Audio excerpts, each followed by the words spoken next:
So a lot of you know that I have been reading a lot of different things as of lately, and I don't want to spoil what other series that I am currently working on, but do know that they are definitely interesting and still rather relevant. Today, however, we're throwing a bit of a curveball, a webtoon. Been a while since I've talked about one, and I've wanted to talk about many, but I haven't really found the right opportunity to do so until Webtoon themselves hit me up. They emailed me and they said, hey look, there's this new series currently called Doombreaker, and it's doing phenomenally well. It's a breakout series, it's extremely well received. It's the next action fantasy series that is going to take over the world. If you love Solo Leveling or Tower of God, you will love this story. And I was intrigued because those series don't necessarily fall into my alley of things that I would necessarily enjoy, but I'm always up for a challenge. I'm always open to read new things and to experience new things to gain a better perspective of that storytelling experience. So I accepted their proposal, and this video is proudly sponsored by Webtoon themselves. For full transparency, my thoughts and opinions are entirely my own. I want the complete freedom to talk about the series however I see fit through my own perspective, and nothing should ever waver that. But what is Doombreaker, you ask? What is this brand new series that is so highly successful? Over 13.5 million people are reading this story, and it is rising exponentially. Well, let's take a look, shall we?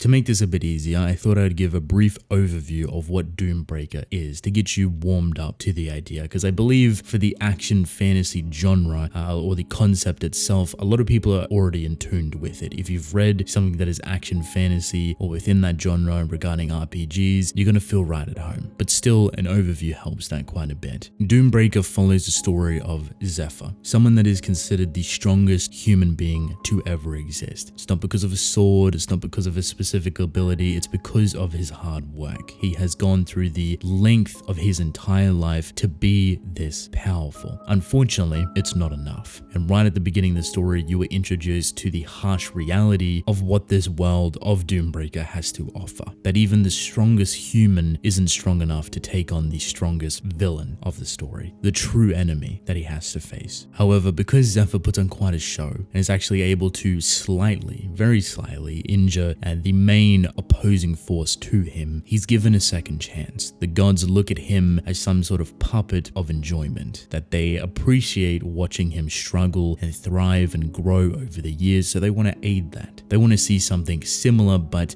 better. Very malicious, very toxic. These gods aren't very godly, but they just want something fun. They just want to indulge and enjoy the viewing experience. You waited your whole life?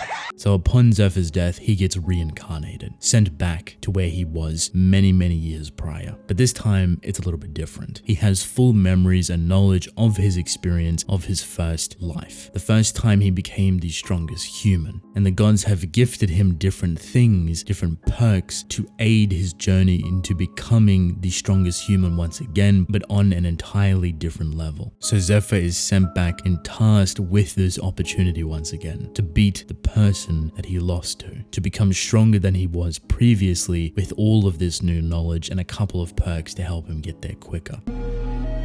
Of course, he has to experience his life again, the hardships that come with it, the difficulties and the hurdles that one has to face, but with a whole new perspective, a whole new realm of knowledge that no one else would know. His stats, his abilities, and everything may have been reset, but that is his journey, to grow stronger once again and to become someone even more powerful than his previous self. This is Doombreaker. Pretty simple, right? Pretty straightforward. A reincarnation story swirling around RPG elements, stats, perks, abilities, dungeons, raids, you name it. It's your tried and true Dungeons and Dragons experience. The architecture for this narrative is quite universally loved. A lot of people really enjoy this type of story, and personally for myself, I've never really experienced one. I think something with the statistics, stats, perks, and how kind of gimmicky sometimes it can feel really put me off, but I found myself actually thoroughly enjoying Doombreaker a lot more compared to other series under a similar umbrella. And I think it's because of the charm that Doombreaker actually eludes. It doesn't take itself all too seriously. So while it does have all of these RPG elements, statistics, stats, perks, abilities, power-ups, raids, dungeons,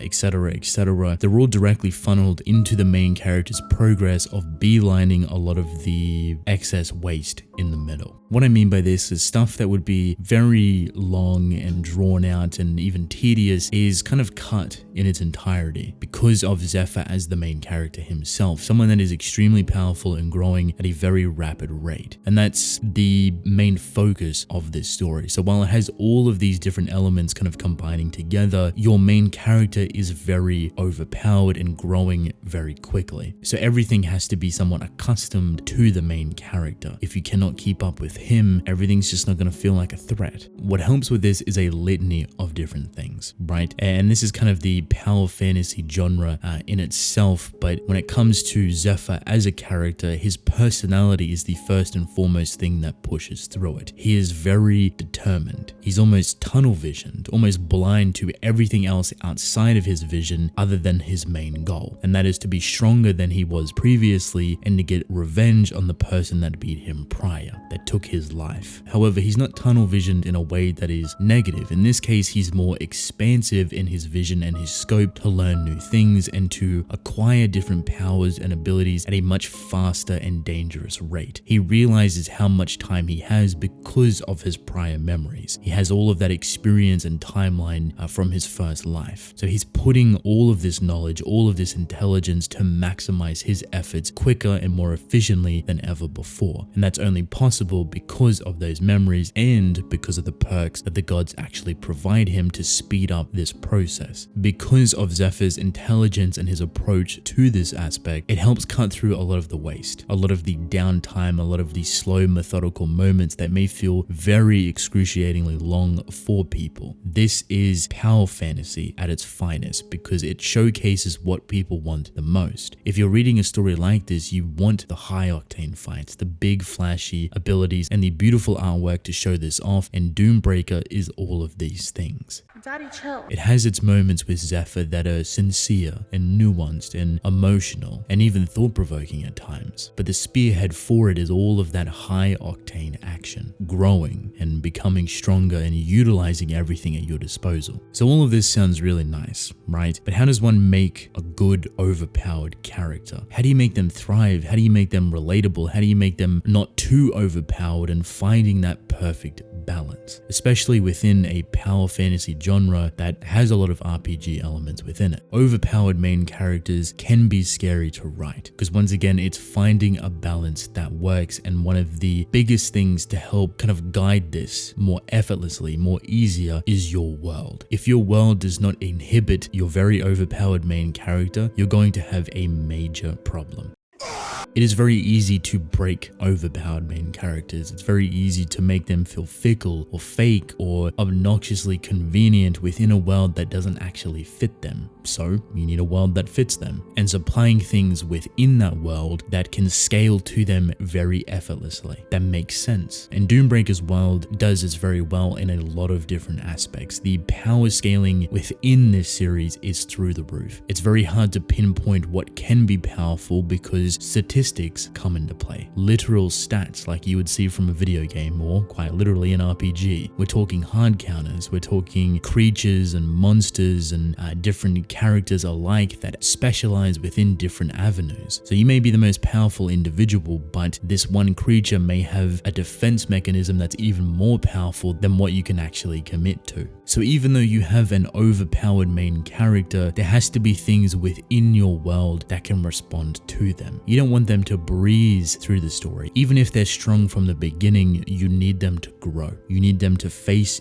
different hurdles to whatever extent. It can be their intelligence, it can be their wits, it could be their strength, their speed, it could be many different aspects. As long as they have some point of growth is fueled from their world, it will feel a lot more natural for readers. And I feel like you'll notice this very easily within Doombreaker because there's so many different things within the world to prop up Zephyr as a very overpowered main character. character. He grows rapidly, but he only grows because of the intelligent approach to different situations and how he's willing to detour around different things to boost himself at a quicker rate. He knows where he needs to go, but he also knows his limitations, the things he can take on currently and the things he can't. Monsters that rival him in some way, shape or form. Demons that rival him in some way, shape or form. Different characters that rival him. It doesn't have to just be power or strength. It can be any technical aspect, and when you have all of these RPG elements, there is a litany, an endless supply of things that can hard counter your very overpowered main character. There's a lot of tools to be worked with. And that doesn't even take into consideration that because this is a tried and true Dungeons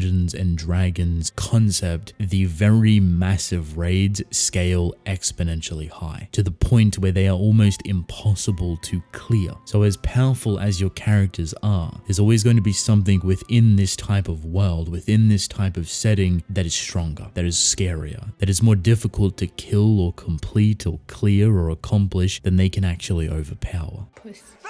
Just with this alone, if you haven't already realized, if you are any sort of fan of fantasy, any sort of fan of action, any sort of fan of overpowered main characters, even Dungeons and Dragons, RPG elements, the reincarnation aspect slightly, if you just want a great action power fantasy experience, Doombreaker is going to provide every single element and iteration for you. You're going to have an absolute blast with it. The artwork is beyond gorgeous, effortlessly carries this high octane action and shows it in a way that is so invigorating and enthralling and captivating, and just every experience feels so visceral and new. Every fight is different, every engagement has some twist and turn that plays into this element of artistic flair. This is the heart and the core of this story. It's action and the fantasy that swirls around within it. It is a beautiful experience that hits all of those well-known high points. It does it in its own way, but in a way people will appreciate. I may not be the biggest indulger in the power fantasy RPG genre, but Doombreaker has opened up my eyes to it. I have thoroughly enjoyed all of the bits and pieces and learning about this concept or this genre in itself, and it has provided it in one of the most enjoyable ways possible. So if you are a solo leveling fan, if you are a Tower of God fan, or just someone that is interested in fantasy or action or overpowered main characters, the demons, the monsters, the raids, the RPG elements, the stats, all of these different incredible things combining together to create a story like Doombreaker, you will absolutely love it. You will indulge within all of it, and I more than recommend that you do.